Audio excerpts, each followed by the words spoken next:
গাছের তলায় বসে বসে কাঁদে আর বলে, কৃষ্ণ তোকে ভালোবাসলে এত কষ্ট পেতে হয়, দুঃখ পেতে হয়, যদি জানতাম আমি কোনোদিন ভালোবাসতাম। মনে রাখতে হবে মা, কৃষ্ণ ভক্ত যারা হয় তারা কোনোদিন ধনী অট্টালিকাতে থাকে না।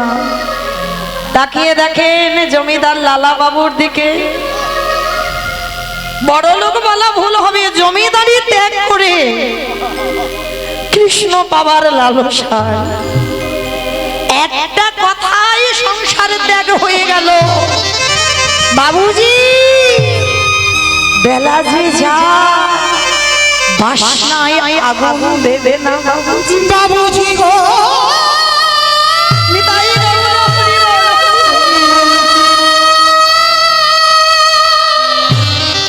সেই জমিদার লালা সব ছেড়ে কৃষ্ণ পাবার লালসায় ছুটে গেল। রঘুনাথ দাস গোস্বামী আদি সপ্তগ্রামে জমিদারি ত্যাগ করে রাধা কুণ্ডে ছুটে চলল কৃষ্ণ পাবার লালসায়। নরোত্তম দাস ঠাকুর জমিদারের ছেলে হয়ে কৃষ্ণ পাবার লালসায় ছুটল বৃন্দাবন। তাহলে কতটুকু ধনী, কতটুকু জমিদার, কতটুকু বড় লোক আমরা? ধনী তো সেই জন যার হৃদয়ে কৃষ্ণ প্রেম সম্পদ অর্জন আছে। তাই গৌর হরি বল। আর কৃষ্ণ পেতে গেলে আগে কাঁদতে শিখতে হবে। যত বেশি কাঁদতে পারবি তত কৃপা তাড়াতাড়ি হবে। কতটুকু তুলসী তলায় চোখের জল দিয়েছ, কৃষ্ণ পাবে। কতটুকু কৃষ্ণ বলে কেঁদেছ, কৃষ্ণ পাবে।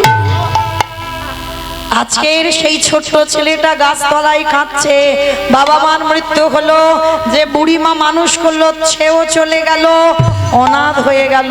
গ্রামের লোকজনে বলছে ওকে কেউ বাড়িতে ঢুকতে দিবি না, ও যার বাড়িতে যাবে তার বাড়ি ধ্বংস করে দেবে। গাছের তলায় বসে বসে কাঁদছে। গ্রামের লোকেরা সবাই মিলে দূর দূর করে তাড়িয়ে দিচ্ছে, বের হয়ে যা। বাবা মাকে খেয়েছিস, যে বুড়িমা মানুষ করলো তাকেও তুই খেলি, কেউ খেতে দেব না তোরে। 3 দিন হয়ে গেল উপবাস। ভগবান বলেছেন, ভক্ত আমার মাতা পিতা, ভক্ত আমার গুরু, ভক্ত আমার রেখেছে নাম বাঞ্ছা কল্প।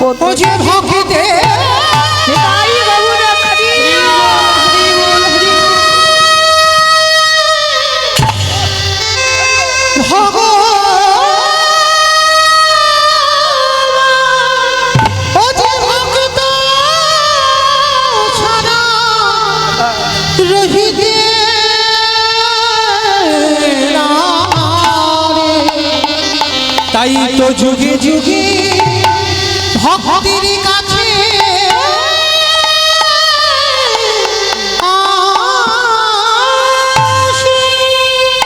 ভক্ত যেদিন সেবা দেয় সেদিন সেবা পায়, ভক্ত যেদিন না দেয় সেবা উপবাসী যায়।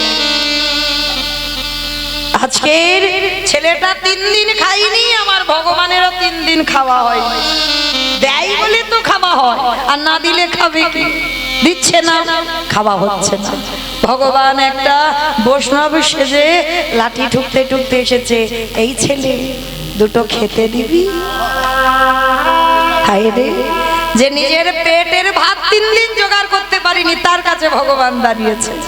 এটা বাস্তব বাবা, যার আছে ভগবান তার বাড়ি যাবে না, আর যার কিছু নেই, যে দিনহীন পথের ভিখারি কাঙাল, তার ঘরে ভগবান আগে গিয়ে দাঁড়ায়।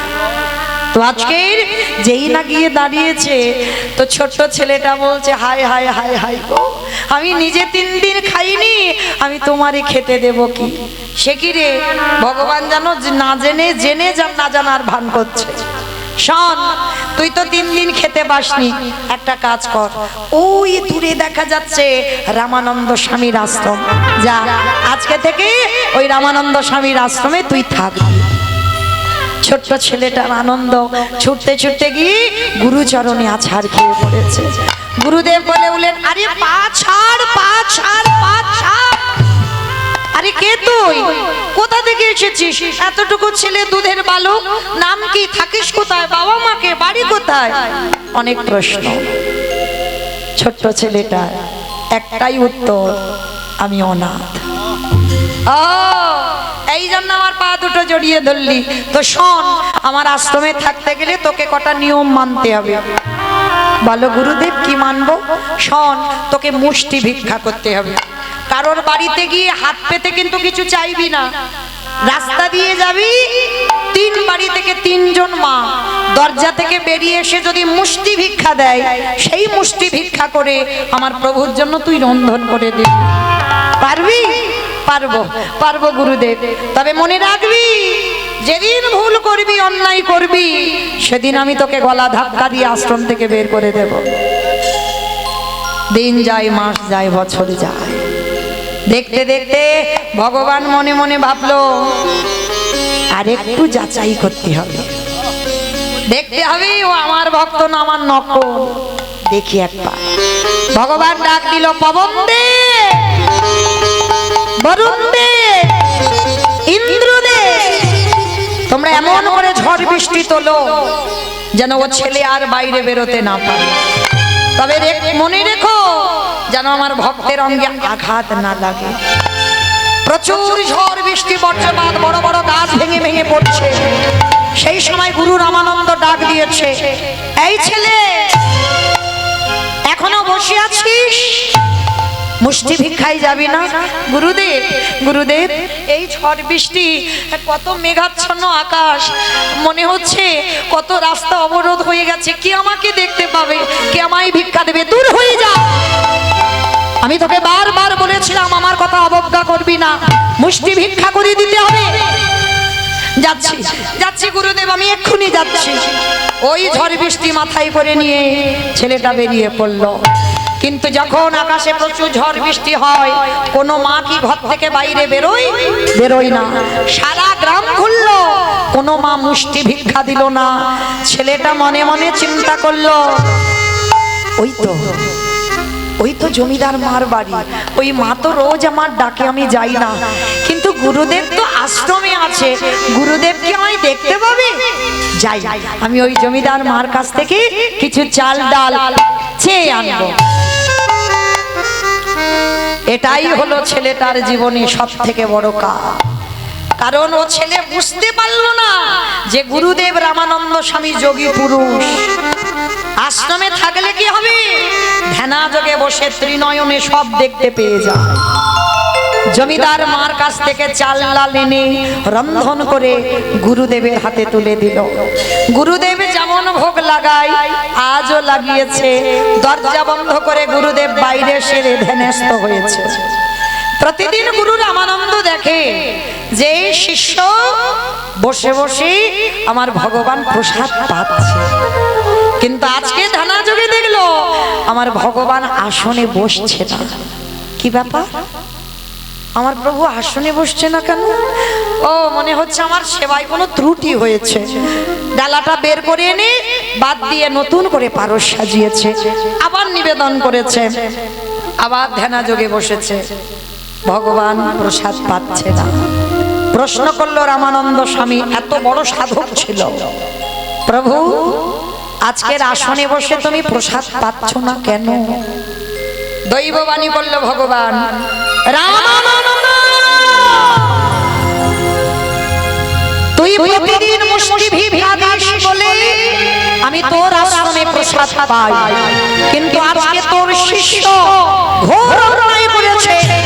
অযাচিতভাবে লোকের বাড়ি থেকে হাত পেতে চেয়েছে, আর সেই চাওয়া দণ্ড আমার জন্য রন্ধন করে দিয়েছে। তুই জানিস না যে একবার সন্ন্যাসী হয়ে যায় তার গৃহস্থের প্রসাদ পাওয়া নিষিদ্ধ? তাই আজকের পর থেকে তোর এই আশ্রমে আমি আর প্রসাদ পাবো না। গুরুদেব রেগে গিয়ে ডাক দিল, এই ছেলে এদিকে আয়, আগে শেষে এদিকে আয়।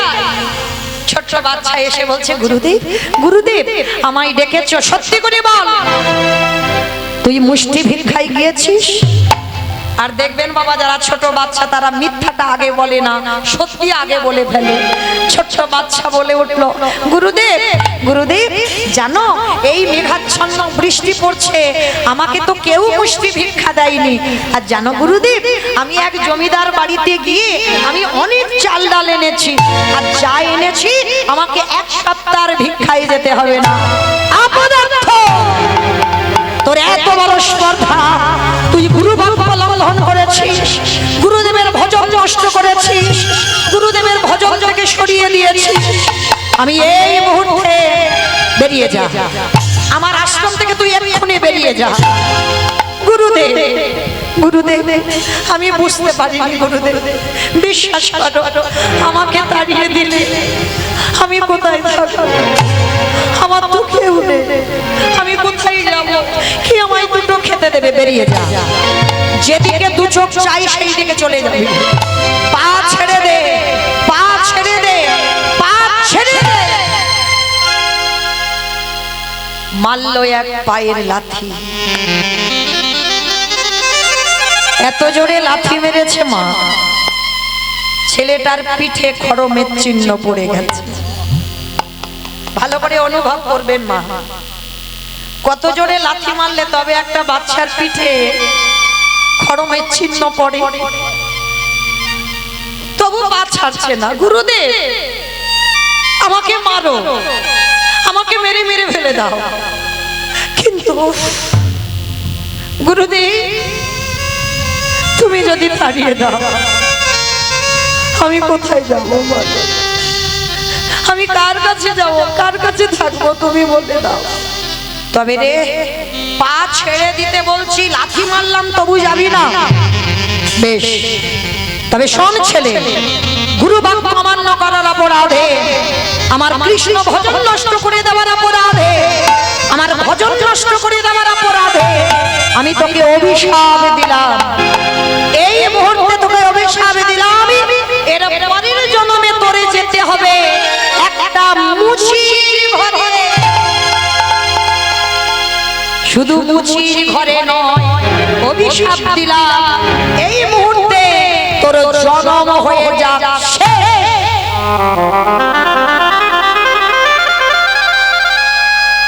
5 বছরের ছেলে। কতটুকু ছেলে, এতক্ষণ গুরুচরণ ধরেছিল, আর যেই না অভিশাপ দিল তোর মুচির ঘরে যেতে হবে, পাটা ছেড়ে দিয়েছে। ওগো দয়াল গুরুদেব, আমার উচ্চ কুলে জন্ম দেওয়ার নিজ কুলে জন্ম দাও, আমার যে কুলে জন্ম দেওয়া না কেন, আমি রাম জানি না, নারায়ণ জানি না, কৃষ্ণ জানি না, হে দয়াল গুরুদেব। চলো রোহিতাসের আগের জন্মের কাহিনীটা আগে আমরা শ্রবণ করব। এই রোহিতাস, এমন তার জন্মটা হয়েছিল মা, জন্মের আগে বাবার মৃত্যু হয়ে গেল। মার গর্ভে থাকাকালীন বাবার মৃত্যু হয়। 10 মাস 10 দিন পর, শুভ দিন শুভক্ষণ, প্রতিটা মায়ের কত আনন্দ, সন্তানের জন্ম দেবে, সন্তানের মুখ দর্শন করবে। কিন্তু যেদিন ছেলেটা জন্ম দিল, দৈব দুর্ঘটনায় মায়ের মৃত্যু হয়ে গেল। এমনি এমনি ভক্ত নয় মা, ভগবান ভালো করে কোষ্ঠী পাথরে ফেলে ঘষে মেজে নেবে যে আমার ভক্ত না ও আমার নকল ভক্ত। জন্মের আগে বাবা তো চলে গেল, জন্ম দিয়ে মা চলে গেল, আর যখন বাবা মা দুজনেই চলে গেল, আচ্ছা মায়েরা যদি কোনো সন্তানকে জন্ম দিয়ে কারোর যদি বাবা চলে যায়, মা মানুষ করতে পারে, আর জন্ম দিয়ে যদি কারোর মা চলে যায় মানুষ হয়। কিন্তু মায়ের মতো করে কেউ মানুষ করতে পারবে না। আর যার বাবা মা দুজনেই চলে যায়, সমাজ তাকে কি বলে? অনাথ। সমাজ তাকে অনাথ বলে। ছেলেটার জীবনটা কেমন গড়লো দেখো।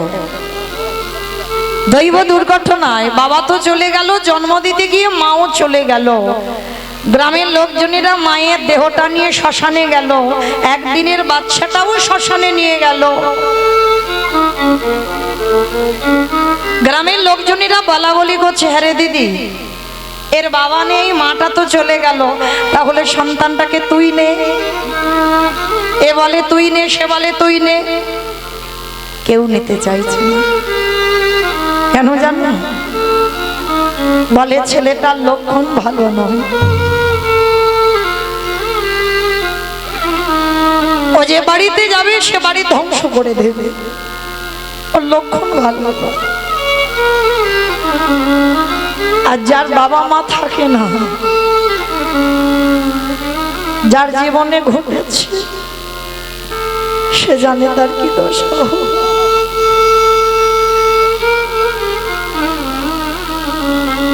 কেউ নিতে চাইছে না, কারণ ছেলেটার লক্ষণ ভালো নয়।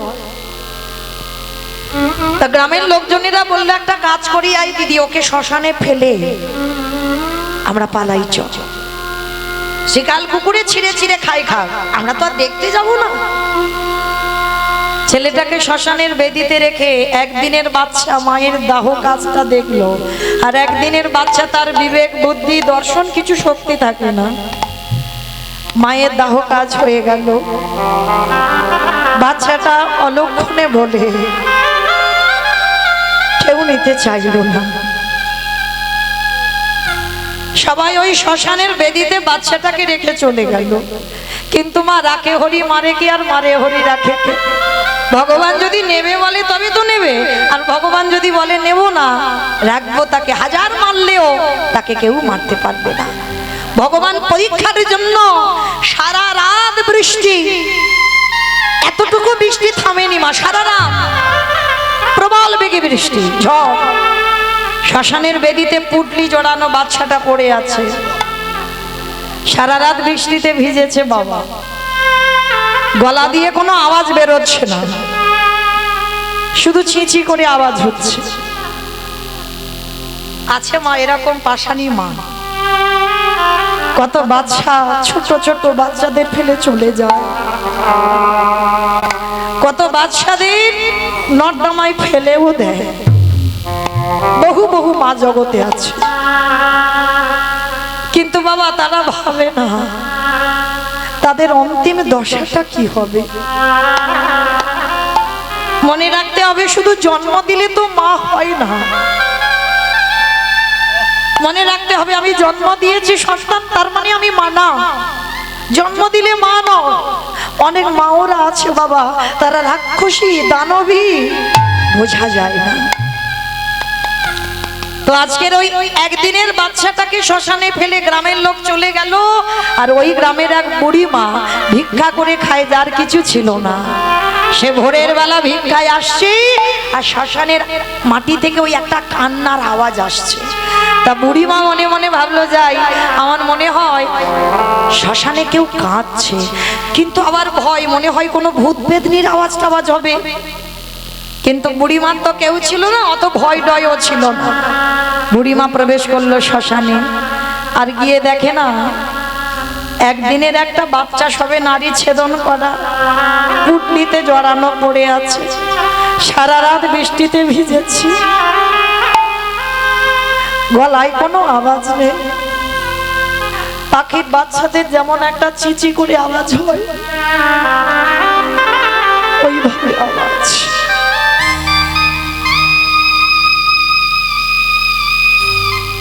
যখন ওই আওয়াজ হচ্ছে, বুড়িমা কোলে করে নিয়ে বলছে, বাবা বাবা ঠাকুর, সেই তো তুমি আমার কাছে কারোর দাওনি, ভালোই হলো, আমার কেউ নেই আর এরও কেউ নেই। আজকে থেকে আমি ওকে মাতৃস্নেহে মানুষ করব। ভালো করে ভাববেন মা, কোথাকার সন্তান কোথায় যাবে। ওই বুড়ি মা ঘরে নিয়ে গেল, ঘরে নিয়ে গিয়ে ভিক্ষাই সম্বল। মনে রাখবে, যার আছে সে তো দেয় না, যার কিছু থাকে না সে দেওয়ার জন্য কাঁদে। বাচ্চাটাকে মানুষ করতে থাকে, দেখতে দেখতে ছেলেটার বয়স দাঁড়ালো 5 বছর। আর ওই 5 বছরের ছেলের কোনো কিছু খেলনা নেই মা। ওই 5 বছরের ছেলের একটাই খেলা, রাধা কৃষ্ণ সেবিব।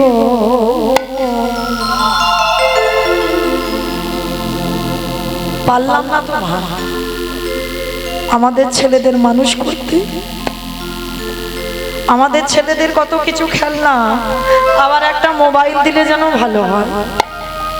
কিন্তু আজকের ওই যে 5 বছরের ছেলে, যে বাবা মা দুজনকে হারিয়েছে, তার একটাই খেলা, সে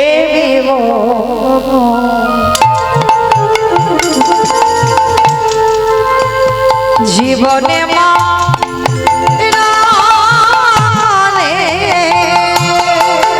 রাধা কৃষ্ণ সেবিব জীবনে মরণে।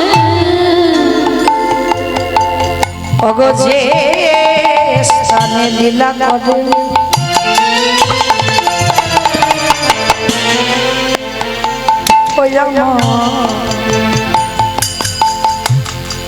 যুগল কিশোর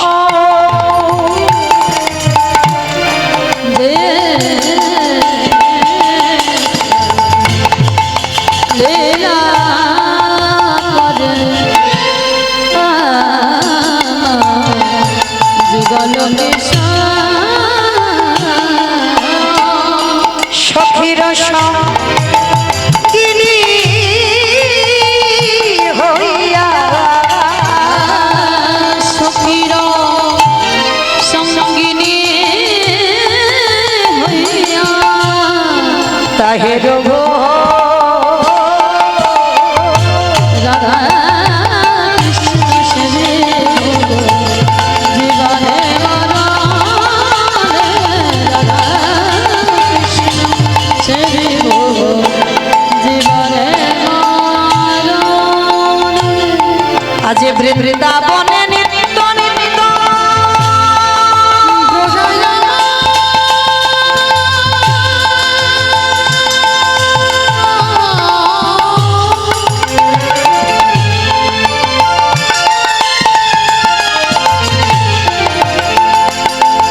গোড়া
পরীক্ষাটা দেখো।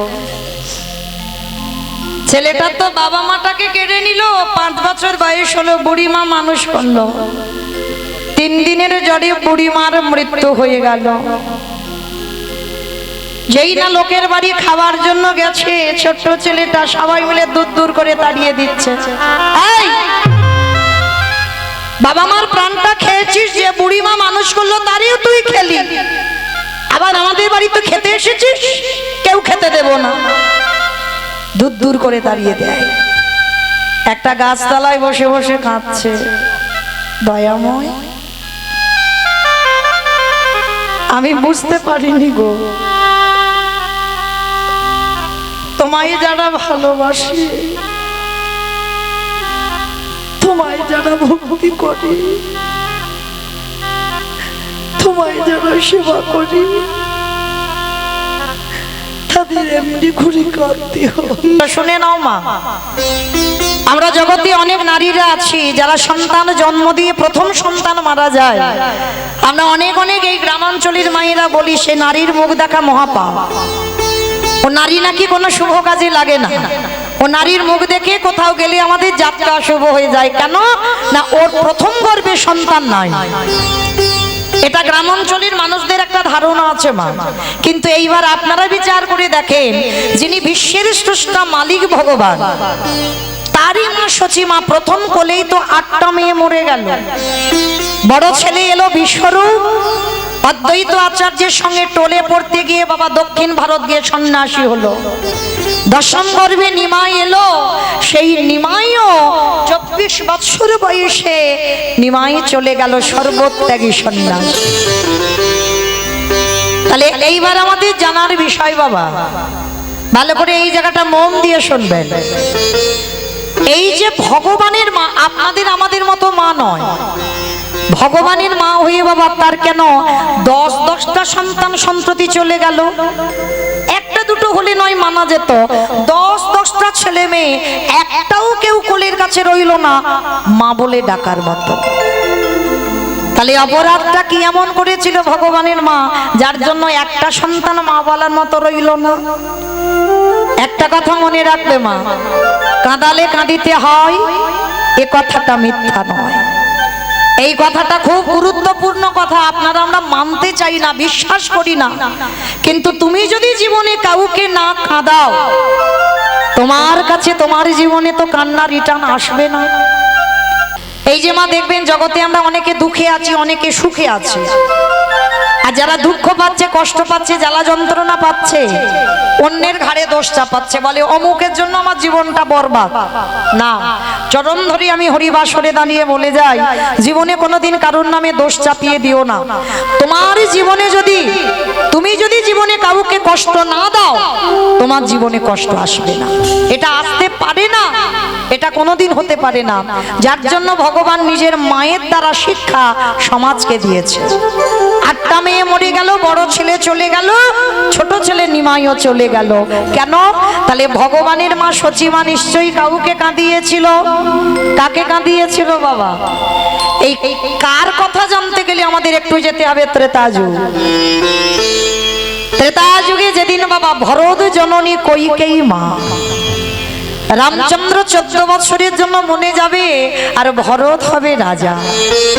এই সংবাদটা শুনে আমার কৌশল্যা মা, রামের মা, কেঁদে বলেছিল, কইকেয়ী তোর ভরত রাজা হবে, এতে আমার এতটুকু দুঃখ ছিল না। কারণ তুই যেমন ভরতের মা, আমিও তো ভরতের মা, হতে পারি সৎ মা, কিন্তু আমি হতো মা। তাহলে তুই তোর ভরতকে রাজা করবার জন্য তুই আমার রামকে 14 বৎসর বনবাসে পাঠালি কেন? আমি কি এমন অন্যায় করেছিলাম যে আমার রামকে তোর বনবাসে দিতে হলো? কৌশল্যা কাঁদছে, রামকে ডেকেছিল,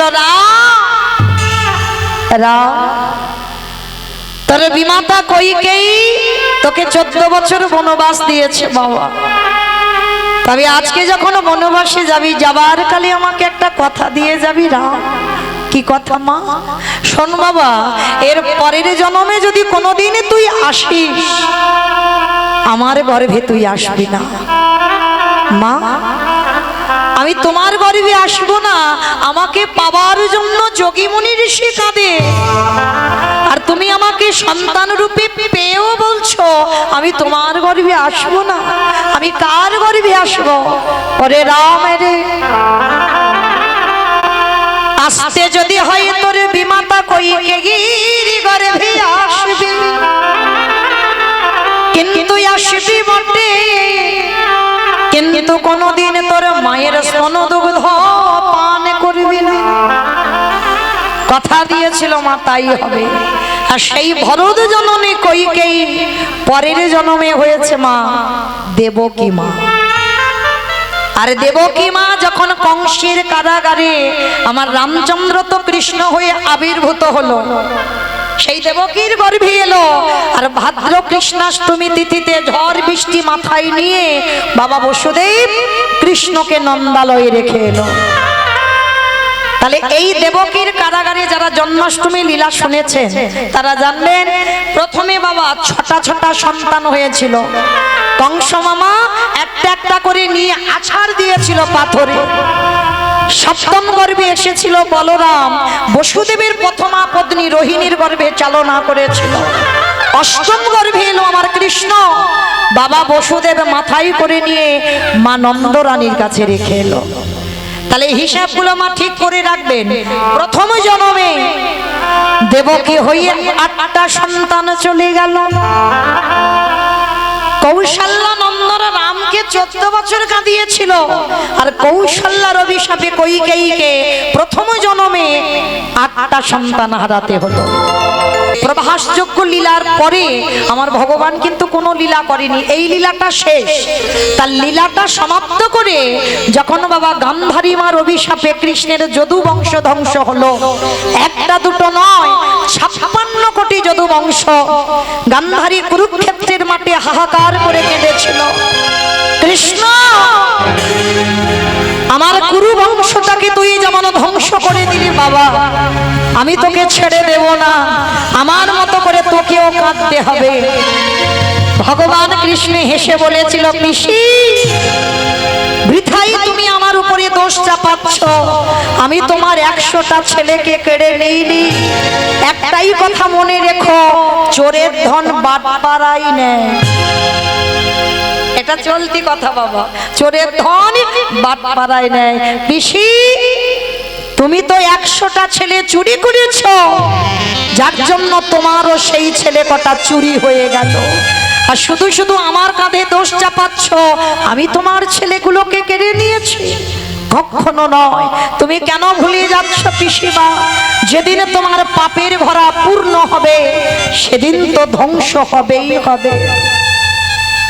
গান্ধারী কেঁদে বলেছিল, কৃষ্ণ আমি মানলাম আমি অপরাধ করেছি, আমি মানলাম আমি ভুল করেছি, আমি দোষ করেছি। পারলি না বাবা, আমার 100টা ছেলের মধ্যে একটা ছেলেকে একটু কৃষ্ণ ভক্ত করে দিতে, একটা ছেলেকে একটু ধার্মিক করে দিতে। আমার 100টা ছেলে হয়ে গেল অধার্মিক, তাই তো কুরুক্ষেত্রের মাঠে ধ্বংস হয়ে গেল। তবে কৃষ্ণ আমি জানি আমি অন্যায় করেছি, আমি অপরাধ করেছি, তবু আমি তোকে ছেড়ে দেব না। আমি তোকে অভিশাপ দিলাম, আমার কুরু বংশ যেমন তুই ধ্বংস করেছিস, আমি তোরই অভিশাপ দিলাম। আমার মতো করে চোখের সামনে পুত্র হারাবার যে কত যন্ত্রণা, আত্মীয় পরিজন হারাবার যে কত যন্ত্রণা, আপনজন সরে গেলে যে কত যন্ত্রণা, আমি তোকে অভিশাপ দিলাম কৃষ্ণ। আমার মতো করে তোর 56 কোটি যদু বংশ ধ্বংস হবে। ভগবান বিশ্বের স্রষ্টা মালিক হয়ে মাথাটা পেতে নিল। পিসি কথা দিলাম আমি ভগবান, আমার শত্রুর মধ্যেও আমি ভগবান বিরাজমান, আমার মিত্রর মধ্যে আমি ভগবান বিরাজমান, আমি সবার মধ্যে বাস করি। কথা দিলাম পিসি তোমার অভিশাপ আমার শিরোধার্য। আর গান্ধারীর অভিশাপ মতো কৃষ্ণের 56 কোটি যদু বংশ চোখের সামনে ধ্বংস হয়েছিল। পৃথিবীতে কারোর ইচ্ছাতে কারোর অভিশাপে আমি দেহ ত্যাগ করিনি। আমি যাকে যে কথা দিই আমি কথা রাখি। তুমি ভুলে যাচ্ছ তুমি কে? তুমি তো ছিলে সেই বালিপুত্র অঙ্গ। মনে করে দেখো, যেদিন আমি অযোধ্যায় ফিরেছিলাম 14 বছর বনবাস শেষ করে, যে যা আমার কাছে চেয়েছিল আমি সবাইকে দিয়েছিলাম। অঙ্গ, তুমি সেদিন আমার চরণে পড়ে কেঁদেছিলে, বলেছিলে প্রভু যে যা চাইছে তুমি তাকে তাই দিচ্ছ। তুমি তোমার এই অঙ্গদকে কিছু দেবে না। রঘুপতি রামচন্দ্র বলেছিল, অঙ্গ, আমি মর্যাদা পুরুষোত্তম রাম, যে আমার কাছে যা চায় আমি তাকে 2 হাত ভরে দিই। বলো তুমি আমার কাছে কি চাও? ওরকম করে বললে হবে না ঠাকুর, আগে আমার মাথা ছুঁয়ে প্রতিজ্ঞা করো, আমি তোমার কাছে যা চাইবো তুমি দেবে। রামচন্দ্র বলেছিল, বেশ অঙ্গদ, আমি তোমার মাথা ছুঁয়ে বললাম, তুমি আমার কাছে যা চাইবে আমি তোমাকে দেব দেব দেব। অঙ্গদ প্রভুর চরণ দুটো ধরে বলেছিল, প্রভু দিতে যদি হয় তুমি আমার একটাই বর দিও, আমার বাবার মৃত্যুর প্রতিশোধ যেন নিতে পারে। যে আমার বাবাকে মেরেছে আমি নিজের হাতে আমি তাকে মারতে চাই। ভগবান আশীর্বাদটা দেওয়ার পরে চমকে উঠেছে। কথা দিলাম রাম জন্মাবার আগে বাবা রামায়ণ তৈরি, আশীর্বাদ দিয়েছিল, কথা দিলাম অঙ্গ, তোমার বাবার মৃত্যুর জন্য আমি দায়ী আর কেউ নয়। আমার হাতে বধ হয়েছে, কথা দিলাম আমি নিজের হাতে তোমার হাতে মৃত্যুবরণ করব। তবে এ যুগে নয়, এ দেহে নয়। যেদিন আমি কৃষ্ণ অবতারী দ্বারকাধীরাজ হব, সেদিন তুমি হবে অঙ্গদ জরা ব্যাগ। আর কথা দিলাম আমি তোমার হাতে আমি আমার প্রাণটা ত্যাগ করব। আজকে যখনই কাঁদছে জরা, প্রভু আমার জন্য না, তোমার জন্য নয় জরা, আমি কথা দিয়েছি, আমি কথা রেখেছি। গান্ধারী অভিশাপ দিয়েছি, কথা রেখেছি, আমাকে দেহত্যাগ করতে হবে। আচ্ছা মা, এখানে কারা কারা জাতিস্বর আছো একটু উলুধ্বনি দাও তো দেখি।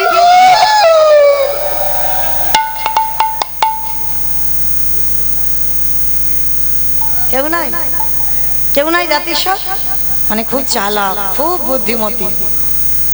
সব জায়গায় বলি, সব জায়গায় উলুধ্বনি তোলে, কিন্তু এখানে দেখো সব চুপ হয়ে গেল।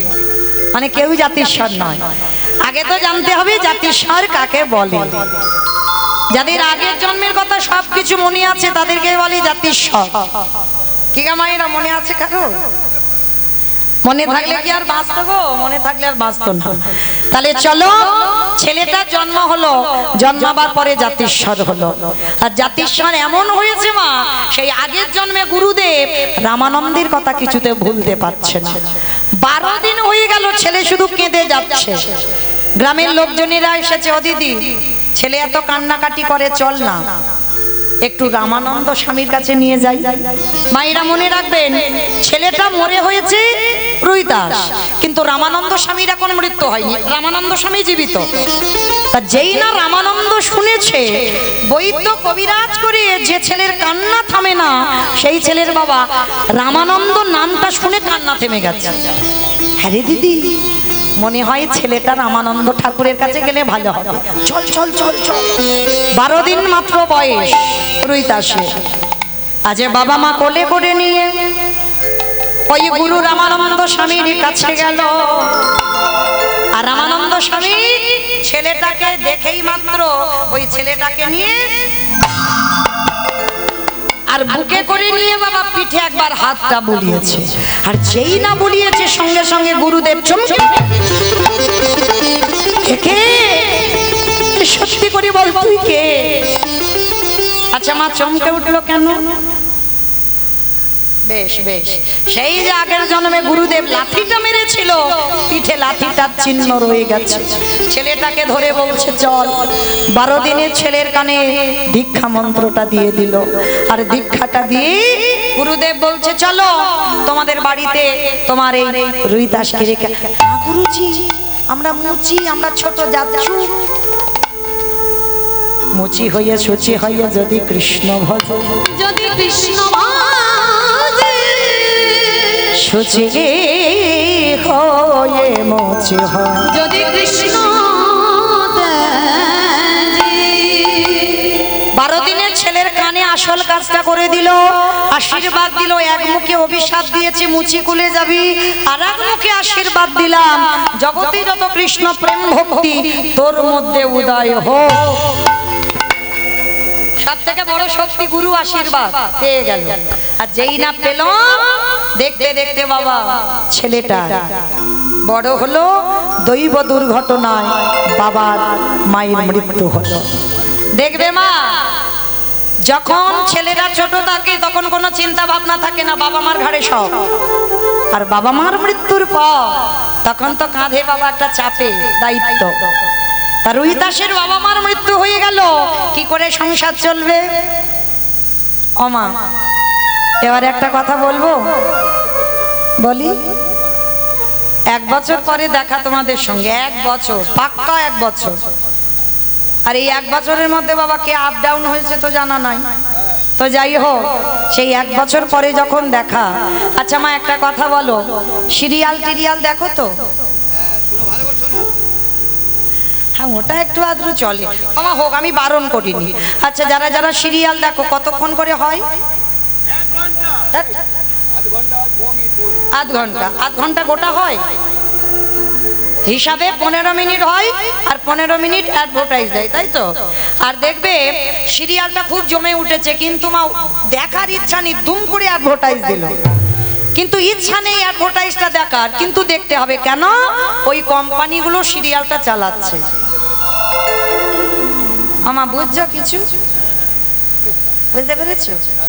বুদ্ধিমতী মা তো সব বুঝবে। মুর্শিদাবাদ বলে কথা, অন্যান্য জেলা হলে অত বুঝতে পারতো না, সব হাঁ করে বসে থাকতো কি বলে সিরিয়ালের কথা, কিন্তু এখানে বুঝতে পারবে। তো এই কথা বলার কারণ একটাই, কীর্তন গাইতে গাইতে মা জমে গেলে উপায় নাই, যে কোম্পানিগুলো চালাচ্ছে, মানে কোম্পানি নয়, গদাগাড়ির কমিটি বাবারা, কান মুলে নিচ্ছি, হরি বল।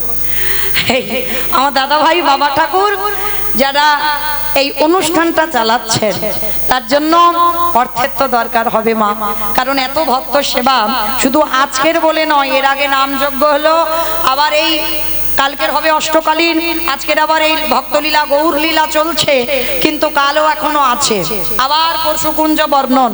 তাহলে এই যে এত ভক্ত সেবা একার দ্বারা তো সম্ভব নয়, শুধু কয়েকটা কমিটি দাদাবাদের বাবাদের দ্বারা অসম্ভব। ভিক্ষার আঁচল পাততে হবে, ভিক্ষার ঝুলি নিতে হবে। বেশ, রাধে বলার আগে আমার এক দাদা ভাই 100 টাকা দিয়েছেন ভগবত সেবার জন্য। তো যাই হোক, আমার এই দাদা ভাইরা যাবেন, বাবারা যাবেন, যার যেমন ক্ষমতা আছে, যার যেমন সামর্থ্য। আজকের আমি আর বেশি কিছু বলবো না, বলবো কালকে। আজকের একটু একটু বললাম, বেশি নয়।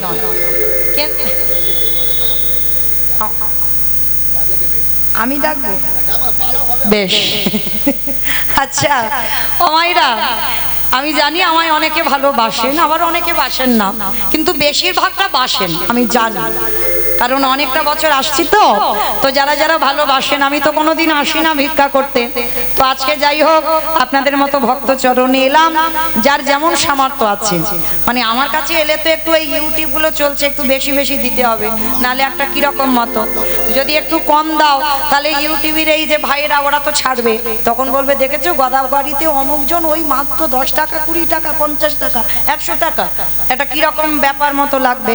ওই জন্য আপনাদের মতো ভক্ত চরণে মানে আমার কাছে আসতে গেলে একটু মোটামুটি বেশি, একজন ভক্ত অন্তত আসেন অন্তত 500 টাকার জন্য। আমি ভিক্ষার আঁচল নিয়ে দাঁড়ালাম, আমি চাপাচ্ছি না, অনেকটা টাকার ব্যাপার, একটু ভাবতে দিলাম। এটা তো কম টাকা নয়, যদি কেউ পারে অন্তত ভিক্ষার ঝোলা নিয়ে দাঁড়িয়েছি, যার যেমন সামর্থ্য যার যেমন ক্ষমতা আছে। আর সবাই যারা অল্প কিছু দেবেন উঠবেন না, আমার বোনেরা আপনাদের কাছে যাচ্ছেন, যার যেমন সামর্থ্য যার যেমন ক্ষমতা ওদের ভিক্ষার থালাতে আপনারা দেবেন। তো মাইরা একজন অন্তত কেউ নেই একটু বেশি মতো দেওয়ার মতো? বেশ, আমার আর এক দাদা ভাই 100 টাকা দিলেন। অমাইরে শুধু 100 100 একটু লাল মতো নোট হবে না? লক্ষ্মীর ভান্ডার ভাঙো, লক্ষ্মীর ভান্ডার। কি গো, লক্ষ্মীর ভান্ডারে পাচ্ছ তো? তাহলে অন্তত কৃপা করে এই যে দেখো নীল নীল মতো এলো কিন্তু লাল মতো এলো না। যদি একজন কেউ থাকেন অন্তত একটু মানে 100 হয়েছে 50 হয়েছে 10 20 সব হলো, 200 টাকা হবে না? কোন জমা দেবেন? হরি বল। আমারা কেউ নেই 200 টাকা দেওয়ার মতো? আমি ভিখারির মতো আঁচলটা পেতেছি। আসছে? কই আসছে দেখ। যারা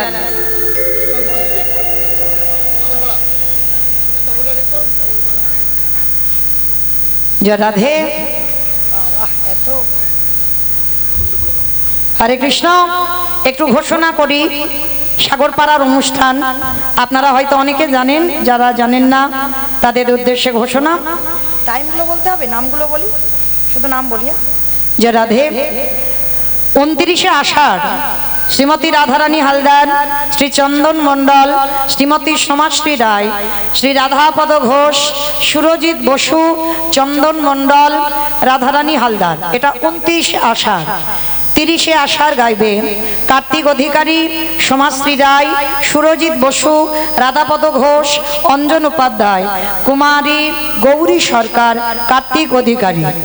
31 আষাঢ় গাইবে শান্তিরাম মুখার্জি, জীবন কৃষ্ণ রায়, মৌমিতা ঘোষ, তার মানে আমি, অঞ্জন উপাধ্যায়, শান্তিরাম মুখার্জি, জীবন কৃষ্ণ রায়, গৌরী সরকার।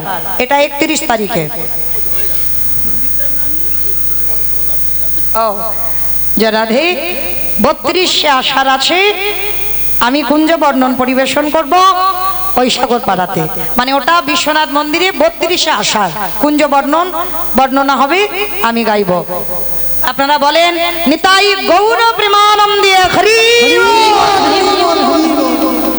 যে রাধে মাইরা 5টা পর্যন্ত অপেক্ষা করলাম 200 টাকার জন্য, বেশি নয়, কেমন হয়ে গেল টাইম। রাধে। তো যাই হোক, এসো মা এসো।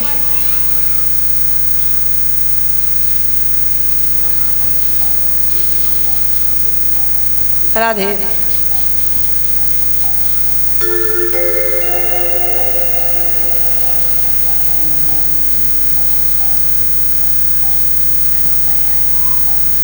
মামা কি নাম মা? যশোদা। ওরে মা আমার যশোদা গো, জয় যারা আমার মা যশোদা আজকের 500 টাকা আমার রাধা মাধবের সেবার জন্য দিয়েছে। আপনারা আশীর্বাদ করেন এইভাবে যেন, সময় তো গড়িয়ে এসেছে, অন্তিম সময় পর্যন্ত যেন এইভাবে গৌর গোবিন্দ চরণে কিছু না কিছু দিতে পারে। প্রেম সে বলো নিতাই গৌর প্রেমানন্দে। ওমা আমি কিন্তু 200 চেয়েছি, 500 চাইনি, এখনো 200 আসেনি। 200-র জন্য একটু অপেক্ষা করলাম, 5টা 10 পর্যন্ত 10 মিনিট বাড়িয়ে দিলাম। যদি কেউ পারেন অন্তত 200 টাকা একটু লাল মতো নোট একজন আসেন, কেমন? তো চলেন এই রুহিদাস শুরু করেছে বাবা নতুন করে একটা ব্যবসা। কি ব্যবসা? আর এই রুহিদাসের ছিল মা জুতোর ব্যবসা। তবে আমরা যে ব্যবসায়ী বাবা, আমরা তো লাভ খুঁজি, মানে কতটা রোজগার বেশি করা যাবে, আমরা এই রকম ব্যবসায়ী। কিন্তু রুহিদাস সেই রকম ব্যবসায়ী নয়। রুহিদাসের ব্যবসাটা কেমন না, রুহিদাসের ব্যবসাটা হলো বাবা প্রতিদিন 2 জোড়া করে জুতো বানায়। 1 জোড়া জুতো বিনা পয়সায় ফ্রিতে দিয়ে দেয় ভক্ত সেবায়, আর 1 জোড়া জুতো বিক্রি করে রুহিদাসের সংসার চলে। এত ভজন ছিল রুহিদাসে। তো একদিন আমার ভগবান বসে বসে চিন্তায় পড়েছে যে ছেলেটা তো মুচি, ছোট যা, সমাজ যাকে বলে, কিন্তু ওকে জাতে তুলবো কি করে। ভগবান চিন্তায় বসেছে, আর চিন্তায় বসে মনে মনে চিন্তা করলো দাঁড়াও ছেলেটাকে একটু কৃপা করতে হবে। কিরকম কৃপা? বলে কিরকম কৃপা করতে হবে? বলে দাঁড়াও আজকের ওই ছেলেটাকে একটু জাতে তুলতে হবে। মায়েরা কি করে যাতে তুলবে? এমন সময় 5 পাণ্ডবদের মধ্যে যুধিষ্ঠির মহারাজ এসে বলছে, সখা কৃষ্ণ, ও সখা, এখন এমনি করে দাঁড়িয়ে রইলে? আচ্ছা তুমি তো জানো পিতামহ ভীষ্মকে সরসজ্জায় দিয়েছি, অস্ত্রগুরু দ্রোণাচার্যকে বধ করেছি, 100টা ভাইকে বধ করেছি, ভগ্নিপতিকে বধ করেছি, তাতে তো পাপ হয়েছে। রথী মহারথীরা সব দেহত্যাগ করেছে, পাপ হয়েছে। তা ভগবান চালাকি করে চতুরালি করে বলছে, হ্যাঁ তা তো একটু হয়েছে কৃষ্ণ, তাহলে সকল পাপ থেকে মুক্তি পাবো কি করে? এটা ভগবানের ছলনা। বলছে শোনো, মুক্তি যদি পেতে হয় তোমাদের একটা কাজ করতে হবে। কি কাজ? না তোমাদের বৈষ্ণব সেবা দিতে হবে। বলি সখা তুমি যে কি বলো না, ও তো একবার দিয়েছিলাম, রাজস্বাই যজ্ঞ করলাম, আবার কিরকম বৈষ্ণব সেবা দেবো? বলে শোনো, বৈষ্ণব সেবা দিয়েছো কিন্তু প্রকৃত বৈষ্ণব সেবা হয়নি। এই যখন বৈষ্ণব সেবা দেবে প্রত্যেকের গ্রাসে গ্রাসে স্বর্গে জয় ঘন্টা বাজবে, আর যখনই স্বর্গে জয় ঘন্টা বাজবে তখন জানবে তোমরা সকল পাপ থেকে মুক্ত। তবে হ্যাঁ আর একটা কথা, যে কেউ গেলে হবে না, যেতে হবে তৃতীয় পাণ্ডব অর্জুন। বলে যেতে হবে তৃতীয় পাণ্ডব অর্জুনকে। তাই এবার অর্জুন এসে হাজির হয়েছে, সখা আমি যাব বটে, ও বেটা যাতে আমার ওই মুচির ছেলে ধারে কাছে আসতে না পারি তার একটা ব্যবস্থা করব। তা এইবার কৃষ্ণ চরণ ধুলাটা নিয়ে আজকের অর্জুন যাচ্ছে কোথায়? বেদনা হারে জয় শ্রী মুরারে নম নম প্রভু নম নম। বেদনা হারে জয় শ্রী মুরারে নম নম প্রভু নম নম। সন্ধ্যা সকাল ডাকি যে তোমাকে, সন্ধ্যা সকালে ডাকি যে তোমারে, মোহিনী মাঝারে বেদনা হারে জয় গুণ প্রাণে হরি হরি নম প্রভু নম নম নম নম নম।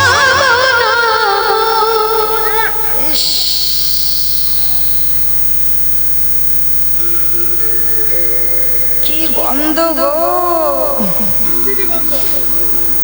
কোথা থেকে এলো বলো তো হঠাৎ গন্ধটা? বাবা গো বাবা, কোথা থেকে গন্ধটা? এই দিক থেকে? বাহ, কত বুদ্ধিমান! গন্ধ এখানে হবে কেন? এখানে তো সুবাস, এত সুন্দর ফুল দিয়ে সাজানো প্রভুর প্রসাদ, এখানে গন্ধ নয়। গন্ধ কোথায়? না কাশীধামে বস্তিপাড়া মুচিপাড়া থেকে আসছে। হরি বল। আর অর্জুন গিয়ে দাঁড়িয়েছে একেবারে রুহিদাসের সেই তালপাতার কুড়ে ঘরের দরজায়। আর রুহিদাস হাতে করে কামে মুখে বলে না, কি গো আমরা বলি না কখন নাম করব, ছেলে পুলে মানুষ করব, রান্না বান্না করব, না কখন কি করব?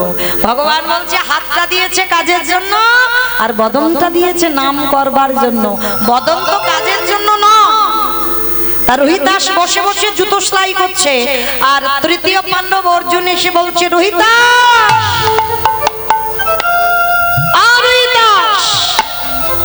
যেই না শুনতে পেয়েছে তাড়াতাড়ি বেরিয়ে এসেছে। পার্থ, পার্থ তুমি এসেছো?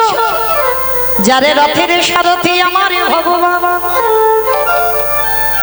সেই অর্জুন এসেছে আমার দুয়ারে। এসো এসো পার্থ, আমার দুয়ারে এসো। আমার কারোর কাজে লাগে।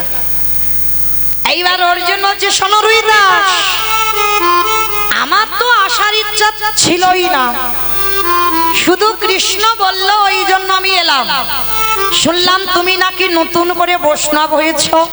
তা শোনো, তুমি যদি প্রকৃত বৈষ্ণব হও আমার বাড়ির কাছে যাবে, আর যদি বৈষ্ণব না হও আমার বাড়ির ধারে কাছে নবনান্য ধ্বংস করতে যাবে না। এটা নিমন্ত্রণ বলে? এত বড় কথা বললো, কিন্তু বৈষ্ণবতা অত অর্জন করা তো সোজা নয়। প্রথমেই বলেছি, ত্রিনাদপি শুনেছি না তরুরিব সহিষ্ণু না অমানি না মানদেন কীর্তনীয় সদা হত। হৃদয়টা ঘাসের থেকে নরম করো। যেমন দেখো, এত বৃষ্টি হচ্ছে, গাছ একবারও বলেনি আমার মাথায় ছাতা ধরো।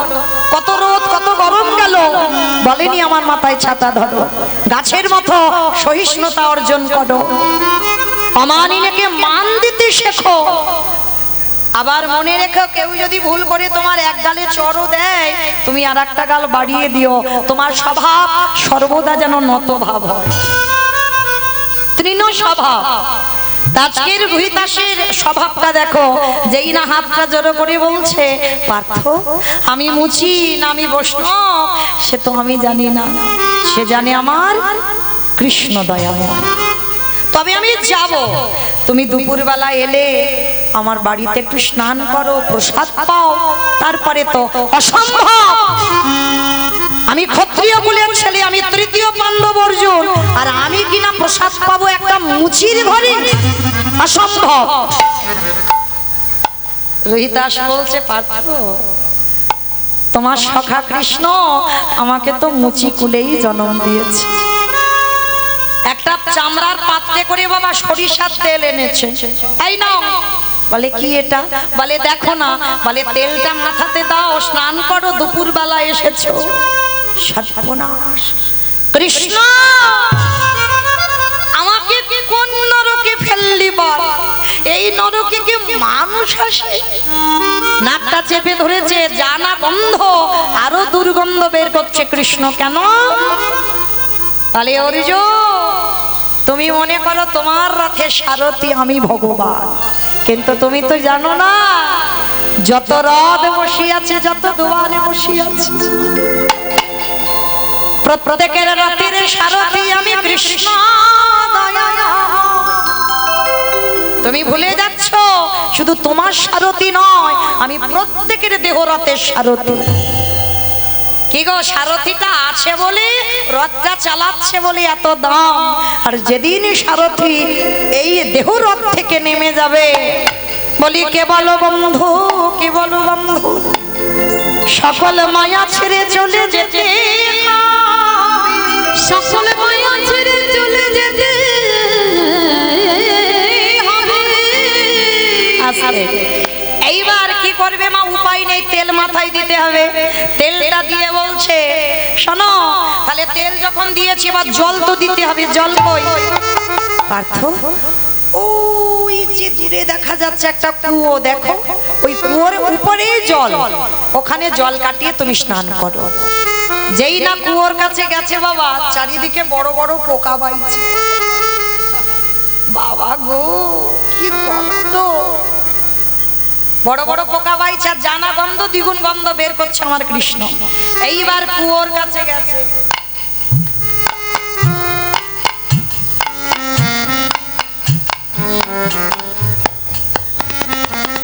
যেই না কুয়োর কাছে গেছে বাবা, দেখে না উপরে চামড়া ভেসে আছে, মানে চামড়া ভিজানো। রোহিতাস জল কই? বলে পার্থ একটু কাঠি দিয়ে চামড়াগুলোকে সরিয়ে দাও, দিয়ে ঘটি দিয়ে জলটা কাটাও। হায় হায় হায় হায়, ওমা চামড়া যদি জলে ভিজানো হয় কিরকম হবে? হায় হায় হায়। এইবার যেই না অর্জুন আমার ওই জলের কাছে গিয়ে কাঠি দিয়ে সরিয়েছে, আর সবে ঘটিটা নিয়ে সবে মাত্র জলটা কাটাতে যাবে, দেখে কিনা জলের ভিতরে আমারই মকর বাহিনী গঙ্গা বসে আছে। গঙ্গা বসে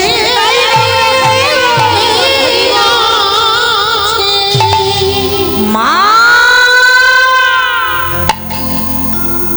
এ কি তুই শেষ পর্যন্ত কুয়ো? ও মা, তা এত খাল বিল নদী নালা সাগর সমুদ্র থাকতে ও মা, তা তুই কুয়োতে কেন পড়ে আছিস মা? মা কুয়োর তলার নিচে চলে গিয়ে বলছে, অর্জুন তুই আমাকে ছুবি না, তুই হচ্ছে পাপী। আমি পাপী? বলে তুই শুধু পাপী নস, তুই হলি মহাপাপী। আমি মহাপাপী? বলে হ্যাঁ, তুই আমার চরণে নয়, ভগবানের চরণে নয়, বৈষ্ণব চরণে অপরাধ করেছিস। বৈষ্ণবে বাড়িতে যদি হয় ক্ষুদ্র অপরাধ, মহা মহা ভজনেতে পড়ে যায়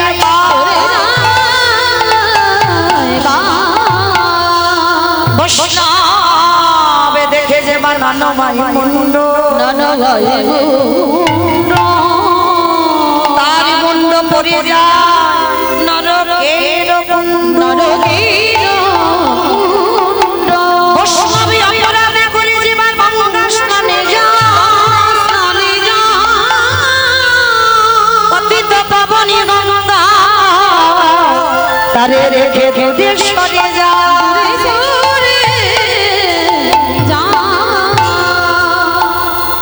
এইবারে যেই না বলেছে তুই মহাপাপী, অর্জুন প্রশ্ন করলো, আচ্ছা তুমি আমাকে মহাপাপী বলছো কেন মা? আচ্ছা মানলাম আমি মহাপাপী, তা তুমি এত সাগর সমুদ্র থাকতে তা তুমি রোহিতাসের কুয়োর জলে কেন?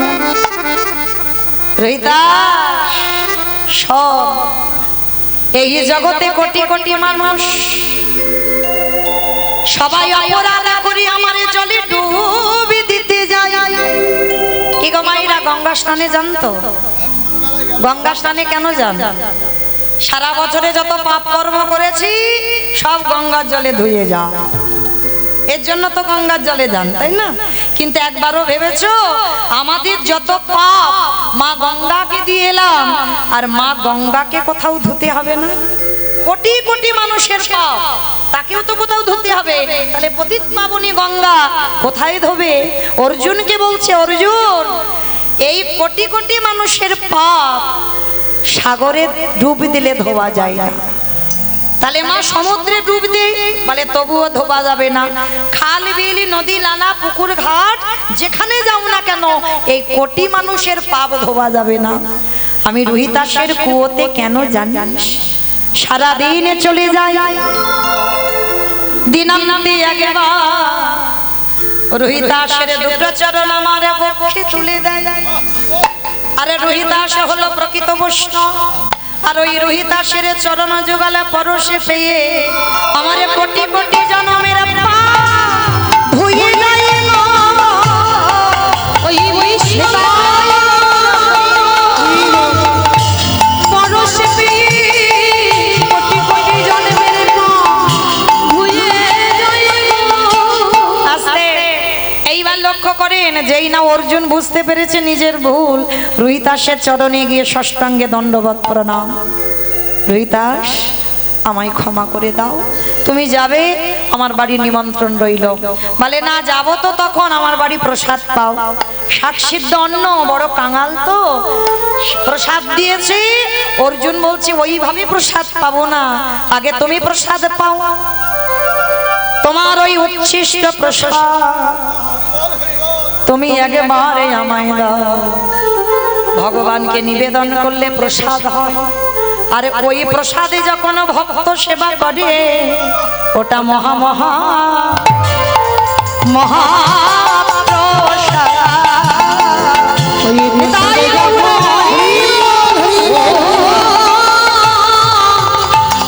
ভক্ত সেবা করে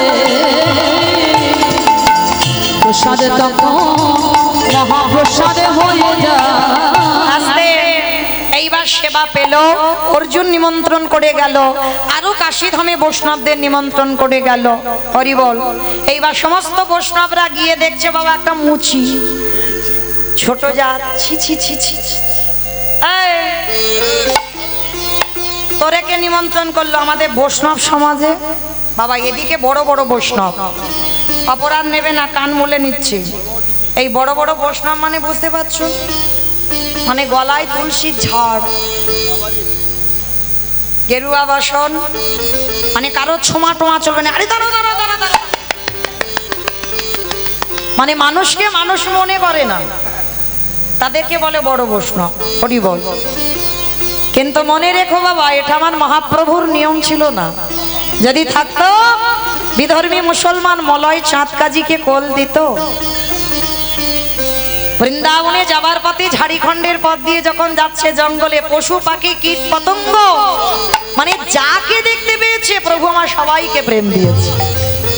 ভগবানের কাছে জাতের বিচার হয় না, কে নিচু কে উঁচু এ বিচার ভগবানের হয় না, এটা মানুষরা করেছে নতুন করে।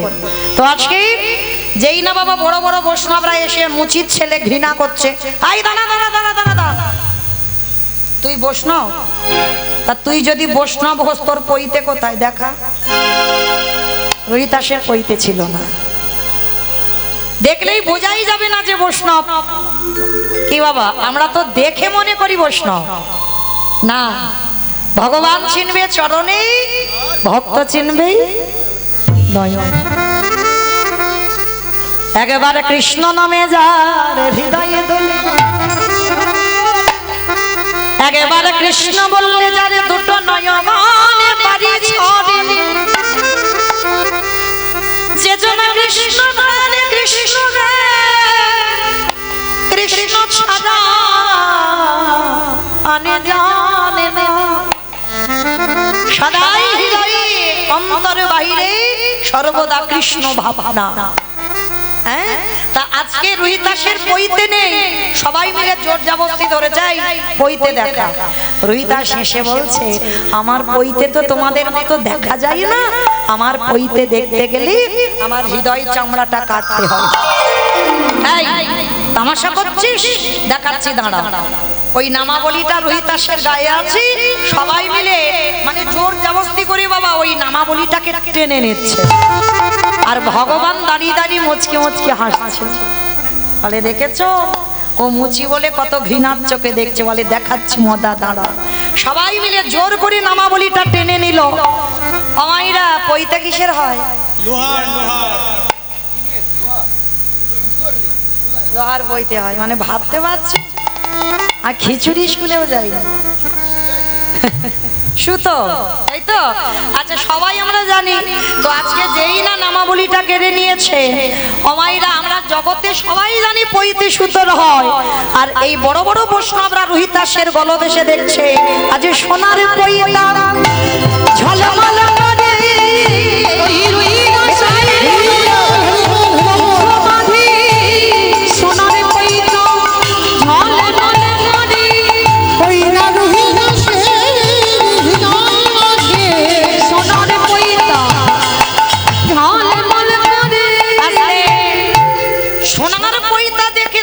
বিশ্বাস হলো না।